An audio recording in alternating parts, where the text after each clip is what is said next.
Ketika dua kekuatan ekonomi terbesar dunia saling adu tarif, siapa sebenarnya yang paling dirugikan? Amerika Serikat dan Cina akhirnya menyepakati pemangkasan tarif impor setelah bertahun-tahun terjebak dalam perang dagang yang mengguncang ekonomi global.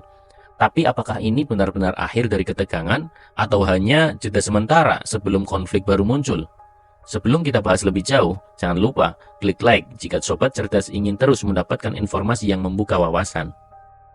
Perang tarif antara Amerika Serikat dan Cina telah berlangsung sengit sejak 2018, mengguncang pasar global dan memicu ketidakpastian ekonomi. Tapi pada Senin 12 Mei 2025, kedua negara akhirnya sepakat memangkas tarif impor secara signifikan. Tarif Amerika terhadap produk Cina dipangkas dari 145% menjadi 30%. Sementara tarif Cina terhadap produk Amerika turun dari 125% menjadi 10% untuk periode 90 hari ke depan. Presiden Amerika Donald Trump memuji perjanjian ini sebagai bukti bahwa strategi tarif agresifnya akhirnya membuahkan hasil. Mereka telah setuju untuk membuka Cina sepenuhnya, dan saya pikir ini akan menjadi fantastis bagi Cina. Saya pikir ini akan menjadi fantastis bagi kita, kata Trump di Gedung Putih, dikutip dari Reuters. Namun, meski Trump menyebut ini sebagai langkah awal menuju keadilan dagang jangka panjang, beberapa pihak menilai ini mungkin hanya jeda sementara dalam perang ekonomi yang lebih besar.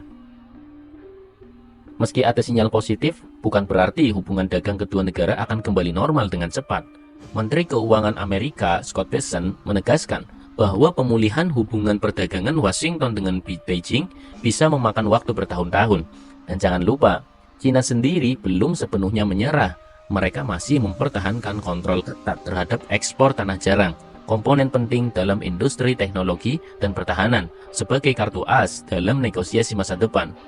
Media pemerintah Cina, CCTV, bahkan menegaskan bahwa meski siap membuka diri untuk kerjasama ekonomi, mereka tetap berpegang pada prinsip-prinsipnya.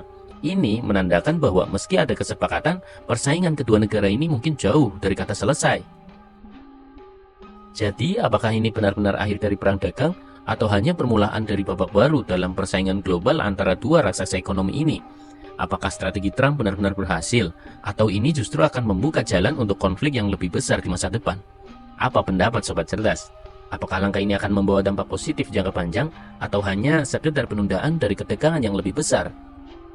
Tulis pendapatmu di kolom komentar, karena di channel Orang Cerdas setiap argumen, setiap analisa, dan setiap pikiran kritis dari Sobat Cerdas seperti kamu adalah bahan bakar untuk diskusi yang bermutu.